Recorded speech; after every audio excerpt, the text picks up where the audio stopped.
Manx Radio Podcasts, powered by Shaw. Well, hello and welcome to this week's Countryside Podcast with Kiri Kermode and myself, Simon Clark. And two features on this week's programme, but two very important ones, Kiri. And firstly, the meeting that was held and well attended as well, put on by DEFA, and invited all the people involved in farming and meat production or anything to do with that side of that involves the meat plant were invited to the meeting. And, well, goodness me, a lot of them went to hear the views, didn't they? They certainly did. It's very important for the island and for agriculture generally, and it was essential that we go forward one way or another, and we had the choice of the four options, and sure enough they've gone with option 4 to put it out to tender. So we'll see how it goes. Yeah, and everyone I think agreed that something has got to change, and at the end of the day they'd like to see it branching out and making something of it, and possibly the marketing side of it pushed out a bit more, because you've got to take your hat off to the Isle of Man Creamery side of it. They've got 3 or 4 people out and about trying to sell the Manx produce and Manx dairy produce, and maybe that's something that certainly was spoke about, and we're hearing that in depth with the Minister for the Department of Environment, Food and Agriculture, Geoffrey Boot, on this week's programme. And on that theme of future education, looking ahead, you were at the Dhoon School. That's right, I went along to see their brand new outdoor learning area, which is encouraging to look after the Manx countryside. They're going to be growing their own produce and basically how to look after what they have around them in the hills, and learn about the different flowers and local plants. And I think it's a fabulous idea.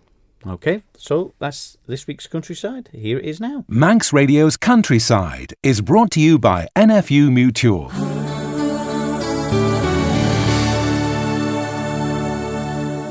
We've spoke about it many times on Countryside for many years, and that is the Isle of Man meat plant. Everyone's aware, farmers, the government as well, Kiri, aren't they, of the problems there, and it's just getting together and sorting out the best options for the future. And you were there with members of the family at the meeting. It seemed to, I suppose 12 options whittled down to 4, and that was put to members of the farm and community, which I suppose is a good way forward, isn't it? Certainly, we were given the chance to have a look through the 4 final options, each of the NFU and the Meat and Livestock Committee, and public or farmers could give their views, and they went with option 4, which was basically to put it out to tender.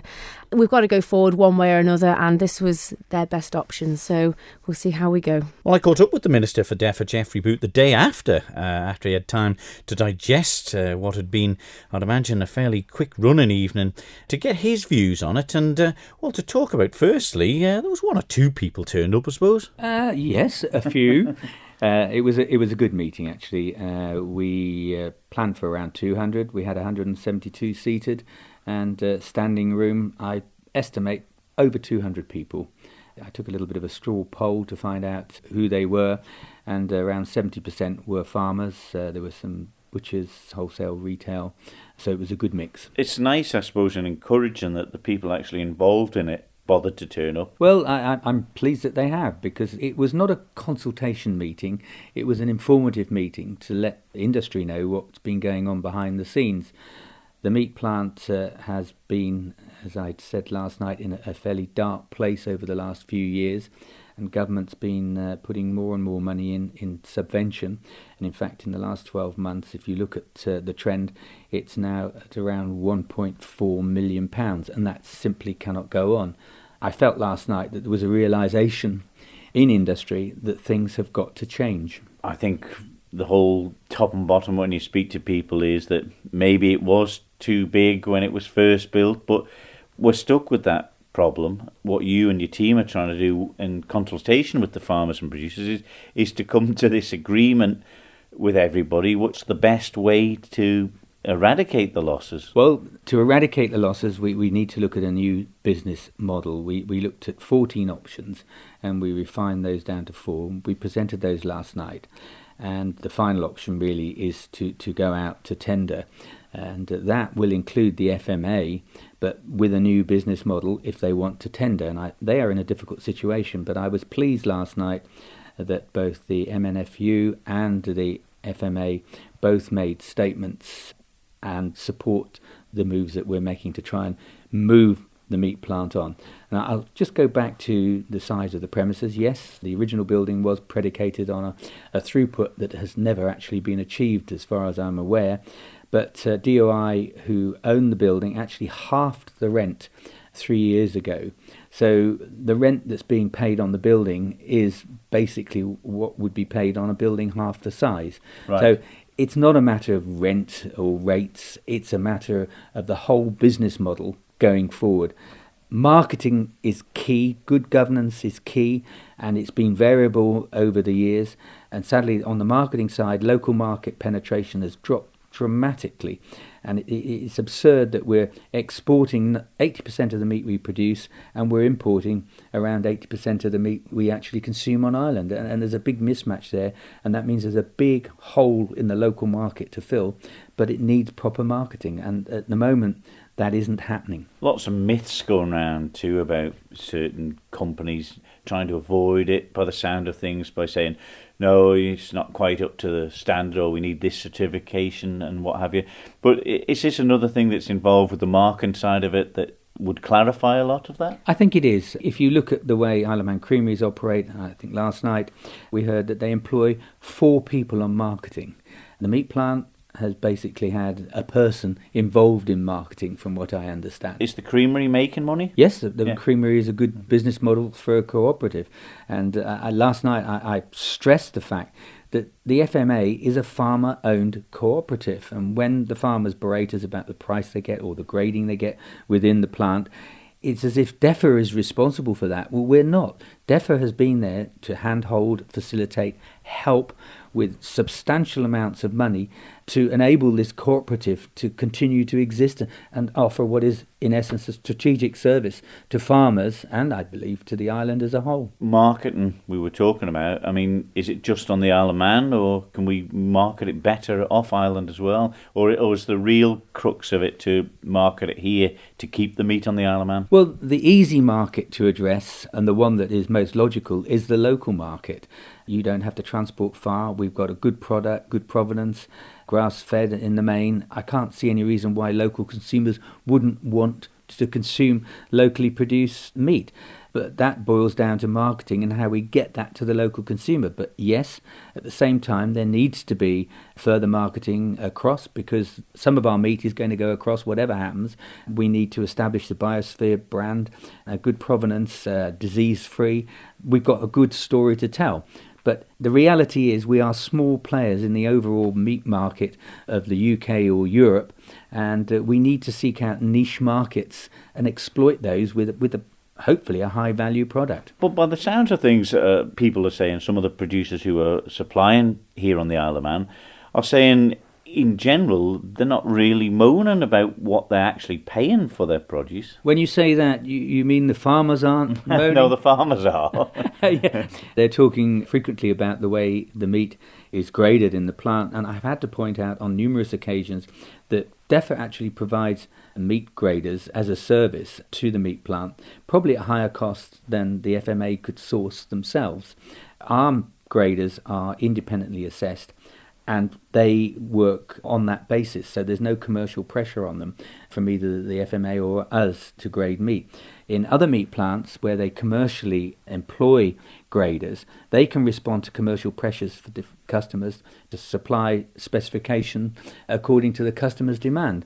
So when it comes to what farmers are paid on island, once again I reiterate, it is a farmers' cooperative, and the FMA are determining the price, not DEFRA. So when we talk about equivalency, which is one of the old chestnuts, and I understand that farmers like the idea of having equivalency with the UK, but which market do you actually choose to use for your equivalency payment? Is it Northern Ireland, Southern Ireland, England, Wales, Scotland? All the markets vary. And is it the basic price paid? Do we include the overheads, rent, rates, etc., and differing costs? So it's a difficult one. But at the end of the day, what farmers receive is determined by the FMA, their farmer-owned cooperative. I mean, recent times as well, even government have been concerned or asking questions about how much the government are supplying to themselves, to their own hospitals, things like that on the island? Well, procurement is an interesting conundrum. Government is obviously tasked to get best value for money when it goes out to tender for contracts. That has been the imperative. But of late, and undoubtedly this process started at the end of the last administration, but certainly we're driving it now. We're looking at the multiplier effect and value added within the island of using local produce, not just in terms of meat, but in terms of services provided. The multiplier effect is the word used, and certainly I'm greatly in favour of looking at that value, because if we, for instance, a pound is spent in one of the large supermarkets that are not based on the island, it's actually worth, according to some calculations, about 83 pence to the Manx economy. Whereas if you buy something from a supermarket that's using local produce, the multiplier effect could mean that within the Manx economy that could be worth 1.7 to £2 because it's circular money.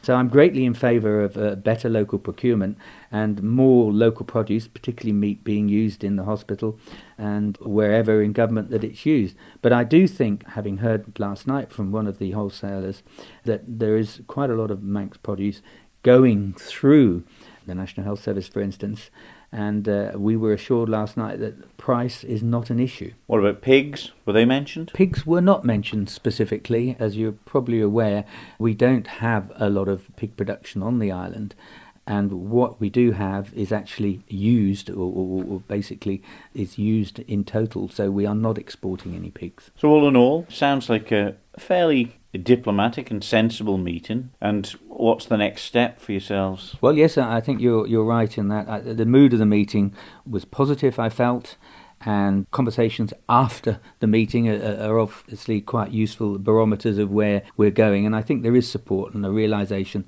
that we can't go on doing the same old thing. The future now, in the next few months, we're going to go through the PIN process and the tender process. The imperative is there because we have funding now until February next year for subvention, so we need to get something sorted out as quickly as possible. I'm optimistic that we're going to find someone, be it the FMA in a different guise or a third party, will come forward and view the meat plant as a business opportunity. And I think there is an opportunity there with proper marketing and proper capitalisation. I think there is an asset there for both the Isle of Man generally and farmers. There we go, the Minister for the Department of Environment, Food and Agriculture, Geoffrey Boot, reflecting on the meeting, well, to decide, which they did on the night, the options forward for the Isle of Man meat plants, which I suppose at the end of it, Kiri, got the backing from most, I would say, of the farm and community and people involved in the meat processing, wasn't it? This is it. It's not obviously working as it is, so change is needed, and whether it's right or wrong, we're going to have to go forward and see what comes of it. Yes, indeed.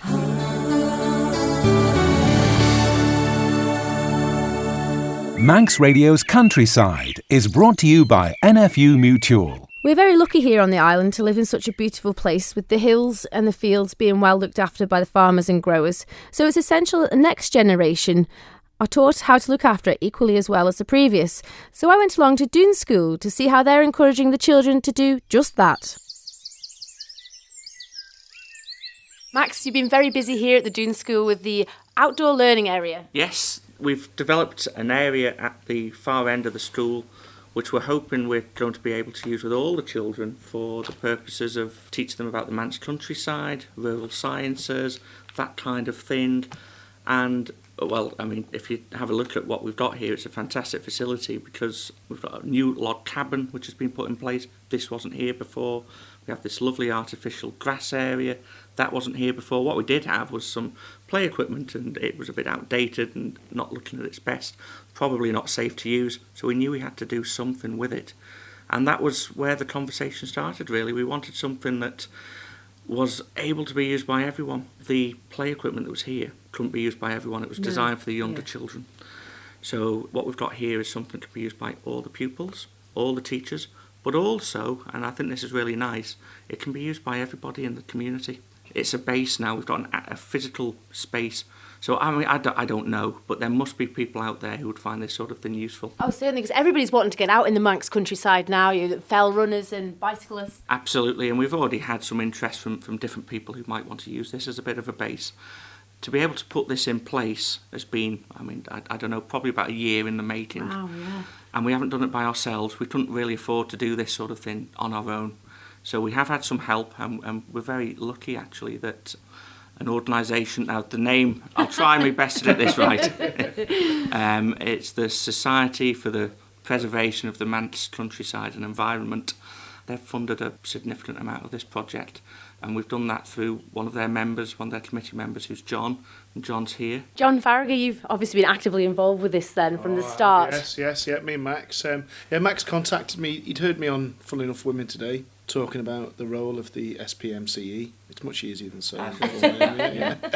And so we had a chat. Max explained about what he was doing, and I felt that was aligned with the educational purposes of the charity to help teach children about the countryside. You know, as we pull it, the custodians of tomorrow, you know, they'll be here in decades to come, you know, looking after the countryside and its facilities. So, you know, I took it back to the committee, and it was agreed, and, you know, funding was provided, and it's produced a really, really good facility, and you just have to look inside. You know, there's going to be so much in there.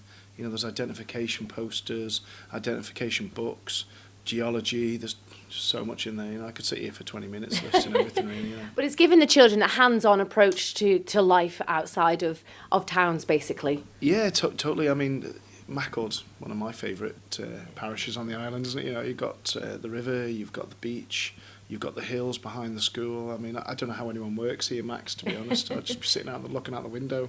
You know, there's even a farm across the road with all the sound effects. And as Max was saying, the sheep and the chickens. And Sometimes find them on the school playground, the sheep. It's all part of working in the countryside. Yeah, and it's good for the kids, you know. And you know, I was quite lucky. I worked for the NFU Mutual, and you know, they also provide some funding as well for some of the equipment that went in the school, and it's just there for the future. It's, you know, it's what kids should be doing. You know, it's what I did as a kid. Growing up in Peel, that's all we had was Peel Hill and the beach. So yeah. It's given the children the chance to see if they'd like to do something like this in the future, maybe a gardener or a farmer or such. Like maybe they've never had the chance to have the opportunity to get in digging amongst the soil and grow their own plants and produce. Yeah, I'm sure Max will confirm it's good for child development, it's good for learning, it's good for having a passion. And I've got one of the kids nodding vigorously in front of me. So you're obviously looking forward to using the facility. My name's Daniel Comley. I'm year 6 here at Dhoon, and as you found out, I'm really excited about this facility because it looks like such an amazing place to learn about the Manx countryside and about all the wildlife that lives here. And have you been on the Isle of Man all your life? Yes, I have. So you'll be well used to the Manx countryside coming to Dhoon School, but this new classroom, it'll be different from being inside the school. You'll be excited to get outside. Oh yeah, definitely. The old equipment, I agree, it was quite old, and to get a fresh start, it's really great. And what's your name? Leighton Ballard. And are you looking forward to going into the new log cabin? Yeah, I'm really excited because in school, like, it's really fun, but then when you come in and you know you can be outside and you can be with the wildlife, instead of going to the wildlife, it comes to you. Oh. So you almost like it's a new step up for learning. Fabulous. Max, you must be ever so delighted with this. I am. I'm very pleased with it. And one of the things that they're talking about there, about being outside and coming into school and learning outside, is part of this as well. Not just learning about the environment, but just being in it and being part of it. So we're envisaging, we've got these tables and chairs set out like a classroom, but outside. So we're envisaging that if a teacher wanted to do a maths lesson outside, that would be absolutely fine. We have the whiteboard set up on the outdoor wall so that the learning can just take place outside. And John's right, there are benefits to that as well, the fresh air and all of that sort of thing. It's the Scandinavians do that sort of thing with their lessons. Yeah. They're outside a lot, and I think we can learn from that. So we're going to be taking learning outside as well as using the outside to learn about the countryside and the environment. Scandinavian countries have the happiest children, so and there must be reasons behind their education system. So well, this is it. But also the children are able to name this log cabin, and that's going to be announced at the opening ceremony, I believe. Yeah, we had a bit of a competition, which was a Max and myself's kind of brainchild, and we've come up with a really good name, so that's going to be announced. And yeah, We're going to announce it to the Stool community at the opening ceremony, which is on Tuesday. But the name that's been chosen is Balachilda, which is, I guess it's supposed to mean place of children, but it's not. Childer isn't quite a Manx word, it's Manx dialect, I've been told. So it's an Anglo-Manx name, and I thought it was a really good choice. It was a good suggestion, it was a good choice. And so that's come from a young lady called Isabella Carouche, and she's in class 3, so she's going to be delighted. But also, you're hoping to have mini beast trails and hunts and bird tables to discover the Manx bird life. It's slightly different to the UK as well. Yes, that's very much part of the plans, and for all of these different sections that we've got set up outside, we have the Bud Hotel, we have the bird tables. For each of those different sections, we have these big classification signs, so that when you're looking at the Bud Hotel, you can see what insects are in there. If you're watching the bird table, the post of all the different birds that are there will help you identify that. We've even got one with all the different types of cloud, so that when you're outside you can look up into the sky, see the pattern of the cloud and work out what sort of typical cloud Manx it is. rain cloud. Well, there's another rain It's usually cloud. a There's rain cloud, yeah.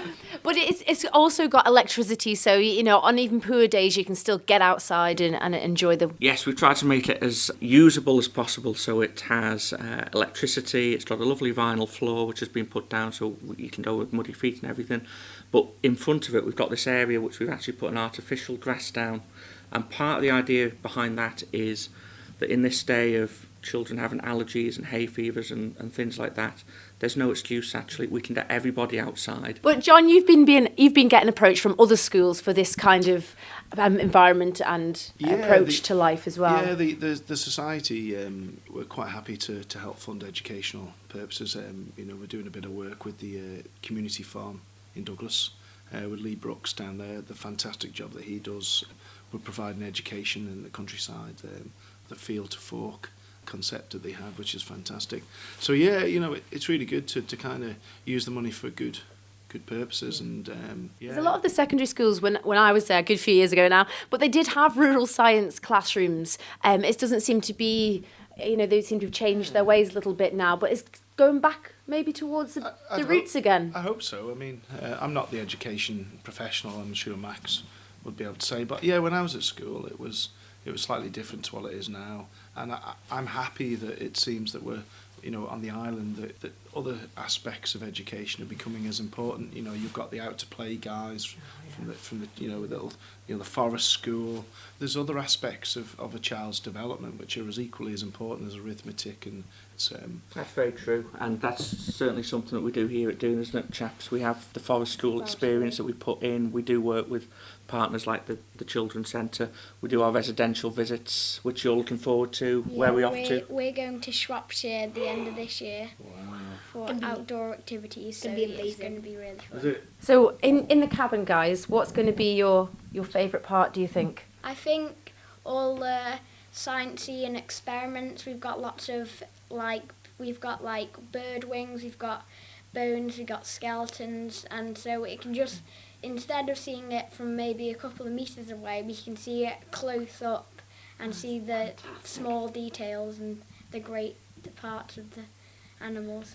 And what about you? I agree with Leighton as well, but I think it'll be great to have, because we have magnifying glasses and we have little mini beasts inside magnifying glass type things, so we can take a look and study what they look like and see Like how beetles and flies and Yeah. and get them under a microscope and have a look, see Yeah. them close up. Yeah. That is going to be absolutely brilliant, isn't it? So you're all very, very excited here then at Dhoon School. Yeah, Definitely. Need to thank quite a lot of people who've been part of this project, not least the staff here at the school who've worked tirelessly in setting it up and kitting it out. Having the thing put there is one thing, but then I've had to go to the teachers and say, right, you've got the facility now, let's get it set up, and that they've done an absolutely super job at doing that. Obviously need to thank John, and what's your abbreviated name, John? SPMCE. Thank you for being very generous in their donation to helping this to life. The Mackle Social Club at least the old part of that club, who had some funds available, have given us some money as well, which has helped to get the power out to it and the electricity and the floor put down. And the people that we've used to do this, Ground Care, James at Ground Care has done a super job at doing this, and has been very accommodating, made sure he could do it over a half term so that the building work didn't affect the learning that's going on in school. Magic Carpets for putting down the floor and gave us a slightly discounted price. So all of these people have helped to make this come to reality. So thank you from Dhoon School to all of them. That was John Farragher from the Manx Preservation of the Manx Countryside and Environment, Max Kelly, the headmaster of Dhoon School, and 2 of their pupils. Really sound enthusiastic, Kiri, about encouraging them to learn a lot about the countryside, isn't it? Because I suppose some of it gets left out. They get the basics of it, but to take it that one step further, I think it's very encouraging, because I suppose there is, a few from the towns more branching out into the country schools somehow, isn't it? That's right, and they see it as an essential part of learning. Is for generations to come, and what their lovely log cabin they've got and all the resources they've been given will certainly put them in good stead. It should be in every school, really. It's fantastic. And it's, in a way, it's funny because, we do this programme. You're full-time involved on farm. I grew up on one, but not involved in it now. But the fact that you think when you're in it, everyone should basically know that. Maybe simple things to us, but it isn't as simple to people who maybe have only been to a farm once a year and things like that. This is it. It's generations of experience and knowledge how to look after the land, and we are very lucky. It is so well looked after here on the island, and to teach the next generation is essential. You only need to speak to the older generation about unblocking ditches and changing the ditches to other things. That's the way with you. You'll have somebody else's field flooded and things. It is. It's very much like that. Yep. Yeah. But passed down through the generations. It's needed. Never written down. Never. No. But there you go. Manx Radio's Countryside is brought to you by NFU Mutual. There we are. So some important issues on this week's Countryside, Kiri. The Dhoon School looking well ahead there to the future and of the education of the children, because that's what we've got to look at. And there's so much just to farming and the environment, which it's all involved in the one sort of remit now, isn't it? Where it's not just about how to raise animals and get the best price for them.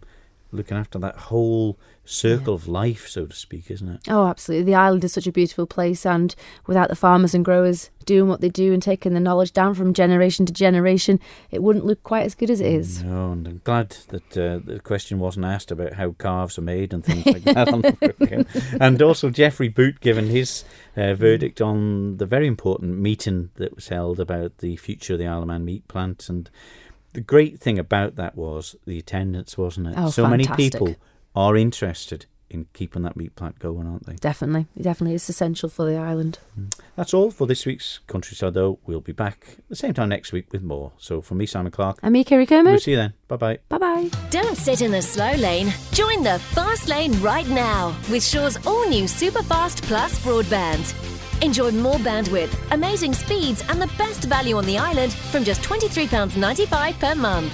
So don't be left behind. Get a piece of the high-speed action with Superfast Plus broadband from Shaw. For details, visit our stores in Douglas, Ramsey and Port Erin or click shaw.com. Love being Shaw. Terms and conditions apply.